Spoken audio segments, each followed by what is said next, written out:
It was late October of 2022, and I, Ethan Carter, 26, had planned a solo road trip from Salt Lake City, Utah, to the remote backcountry of northern Idaho. I had taken a week off from my IT job and needed a break from the endless buzz of city life. My plan was to drive overnight and arrive early the next afternoon, saving time and the cost of a hotel. I knew it'd be tough, but I figured I'd handled worse. I hit the road at exactly 7:15 p.m., double-checking everything: gas tank full, snacks in the front seat, charger plugged in, and an energy drink already cracked open. The first hour went smoothly. Streetlights, traffic, and small towns fading in the rearview mirror. Then, the road became a shadowy corridor of forests and rocky terrain. Miles of silence. No headlights behind or ahead. Just me and the hum of my tires against the asphalt. By around 9:30, I'd only used a quarter tank, but knowing the terrain would get more remote, I decided to top off. It took me nearly 20 minutes to spot a tiny flickering sign, a gas station with 4 old pumps and a convenience store that looked like it hadn't been open in years. No other cars, no lights inside the store. I pulled up under the lone canopy and began fueling. The pump sputtered, groaned, and dispensed gas at a painfully slow rate, barely a gallon a minute. I leaned back against my car, watching the trees sway under a faint breeze. That's when I saw headlights down the road. The car was going unusually slow for a 55-mile-per-hour zone, maybe 25. It passed the station, then stopped, backed up, and turned in. I stiffened. The driver parked at the pump behind mine. I kept my eyes forward, pretending not to notice. I heard a door open, slow steps, then nothing. No pump sounds, no movement, just silence. After nearly a full minute, I glanced over. A man, tall, gaunt, gray flannel shirt and faded black jeans, was standing outside his car, staring straight at me. His eyes looked hollow, like he hadn't slept in days. I gave a nervous nod and looked away. My heart beat faster. Finally, I heard the click of the pump as he began fueling. I hurried through the rest of my fill-up, capped the tank, and got back in my car. As I drove off, I peeked in the rearview mirror. He was still staring. My hands were clammy. I shook it off. Probably just some oddball. I had a long night ahead. 3 hours later, near 12:30 a.m., rain started. At first a mist, then a downpour. Visibility dropped. I gripped the wheel tightly, trying to stay focused. The road curved through empty plains and pine trees. Not a soul in sight. At 1 a.m., exhausted and low on gas, I spotted another station. It looked even more dilapidated than the last, but the lights were on. I filled up, then parked beside the building. My muscles ached. I checked my phone. 0 bars. No towns for 40 miles. The rain beat against the windshield. I figured a 30-minute nap wouldn't hurt. I locked the doors and reclined. The patter of rain was oddly soothing, and I drifted off. But 25 minutes later, something pulled me from sleep. My alarm hadn't gone off. The rain was still tapping above. I sat up and rubbed my eyes. Then I saw it. A car was at one of the pumps. Same dull gray sedan. Same flannel pattern visible through the rain-slicked glass. I froze. No one in the driver's seat. No movement. Where was he? My heart began pounding. I scanned the lot. Empty. I reached for my ignition, then paused. I looked at the rearview mirror. There he was, in my back seat, his sunken eyes locked with mine, unblinking. I screamed, kicked my door open, and threw myself onto the wet pavement. The car, still in reverse, slowly rolled back. I scrambled to my feet and bolted into the woods, branches whipping at my face. I crouched behind a tree, trembling, soaked to the bone, watching. The car stopped, then drove away. He took my car, my wallet, my phone, and he left behind his own car, just sitting there. When I could breathe again, I crept back to the station. His car was still there, engine off. I peeked inside. Groceries, a coat, a backpack, and a phone on the floorboard. By some miracle, the screen lit up when I touched it. It was locked, but emergency calling was available. I dialed 911. The dispatcher's voice was the only warmth I'd felt in hours. An officer arrived nearly 40 minutes later. I sat in the back of his cruiser, wrapped in a blanket. They towed the stolen car. Mine was never found. Weeks later, investigators told me the car he left behind wasn't his. It had been stolen days earlier. Everything inside belonged to a missing person. The man had likely done this before. And this time, I was lucky enough to escape. They never caught him. My case went cold. Now every time I'm alone at a gas station or on a quiet road, I check the back seat twice, sometimes 3 times. The fear doesn't fade. It lingers, like an invisible passenger riding along. There are nights I wake up gasping, drenched in sweat, convinced I heard breathing inches from my ear, or the sound of shoes crunching gravel just outside my window. But there's never anyone there. I installed cameras outside my apartment. I checked them compulsively. I moved to a new city, changed my number, and got a new car. But it still doesn't feel like enough. What if he finds me again? I play the moment over in my head. What if I hadn't looked in the mirror? What if I hadn't kicked the door open fast enough? What if I hadn't escaped? That man wasn't just going to steal my car. I know it. I felt it in his eyes, like staring into the void. He had a plan, and I wasn't supposed to get away. But I did. Some nights, I swear, I see that same gray sedan trailing me from a distance. Every time, it disappears when I look too long. Maybe it's paranoia. Or maybe he's still out there, watching, waiting for another quiet road, another dark night. I survived, but I'm not free, and I don't think I ever will be. It happened this past February, deep into the winter chill of Vermont. I'm Lucas Monroe, 29, and I live alone in a cozy cabin tucked at the edge of a rural town near the Green Mountains, about an hour from the nearest city. The kind of place people escape to when they're looking for quiet. That night, I had wrapped up work early and was enjoying a rare, peaceful evening. It was around 6:45 p.m. when my phone buzzed unexpectedly. It was my buddy Max. He told me his car had broken down just outside of town and asked if I could come pick him up and maybe grab some burgers on the way back. No big deal. We'd done this kind of thing before. I threw on my coat, grabbed my keys, and headed for the door. But the moment I opened it, my breath caught in my throat. There was a man standing right there, no more than a foot away from me, partially shadowed by the porch light. He wore a bulky winter coat and a dark scarf wrapped tightly around the lower half of his face. He didn't flinch, didn't act surprised, just stared. I blinked hard, my heart skipping. "Whoa, man," I said, trying to sound casual. He calmly apologized and claimed he was just about to knock. Then he asked, in a voice flat and dry, if I was someone named Peter, or maybe Patrick. I told him no. He simply nodded, muttered, "All right," and walked slowly down the long snow-covered driveway toward the road.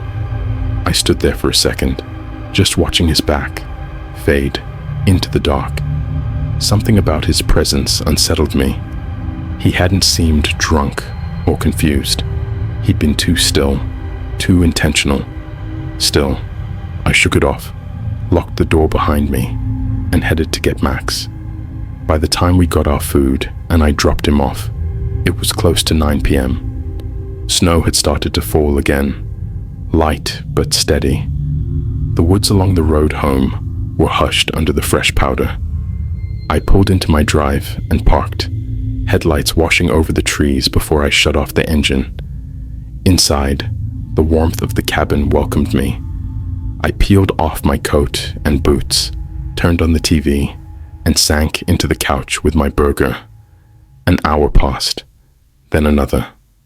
The tension from earlier started to fade, buried under comfort and fries. Around 11, I turned off the TV and stretched. That's when I passed the front door again, and something made me pause. I hadn't thought about the man since coming home, but now, suddenly, my chest tightened. I approached the peephole and peered out. No one, but the night felt off. The snow still fell lightly, windless and quiet. And then I noticed them. Tracks. Faint footprints trailed up the driveway and curved toward my parked car. They looped back, weaving slowly across the yard before disappearing into the dense woods. No tracks came back out. My skin prickled with cold far deeper than the winter air. I locked the door, every muscle tense. I checked every window, turned off every light, and stood in the dark, listening. Nothing. Then came the sound. A soft creak, like weight shifting on wood. I held my breath. Another creak. This time, closer. I grabbed my phone and backed into the hallway, whispering a 911 call. The dispatcher stayed calm, but I could barely speak clearly.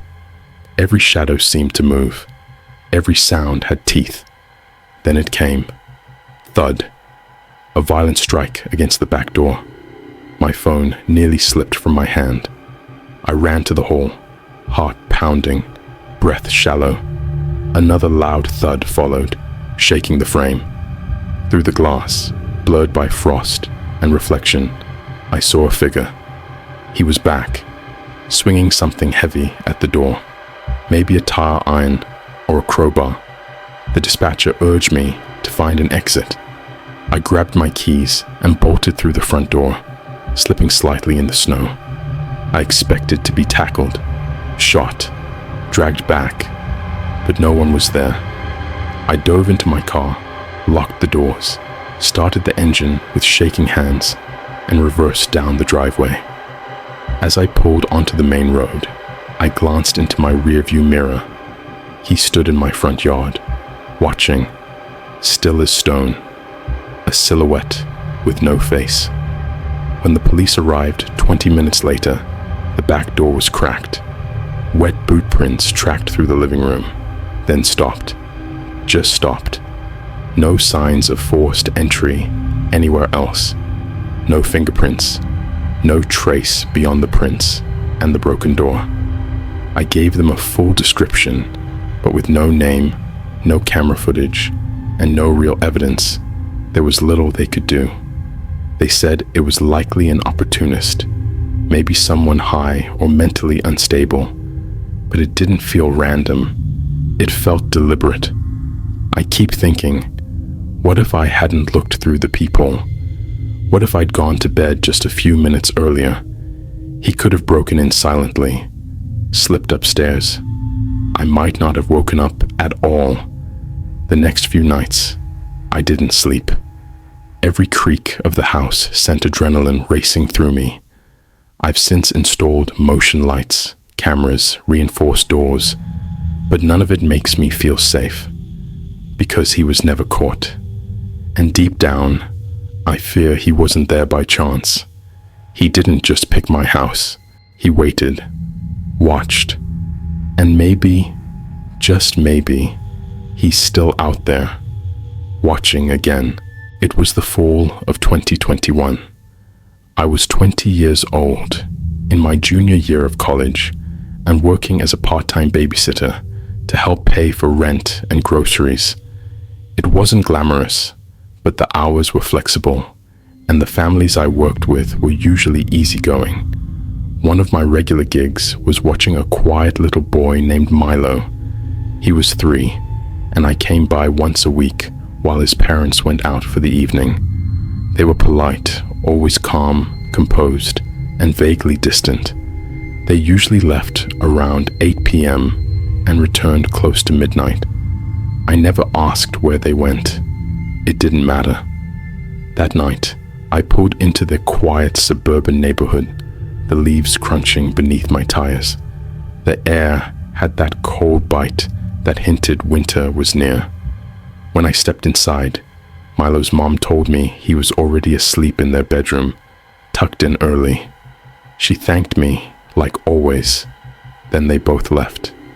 I dropped my bag on the couch, did a quick check of the house, like I always did. Kitchen, living room, back door, all locked. Then plopped down in the living room and started scrolling through my phone. Their house was always eerily quiet, like the walls themselves were holding their breath.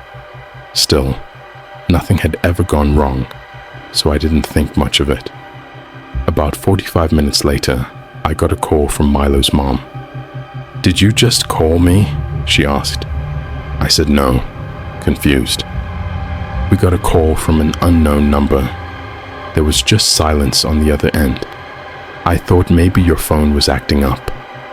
I told her everything was fine, and she seemed reassured, but something about the way she asked made my stomach twist.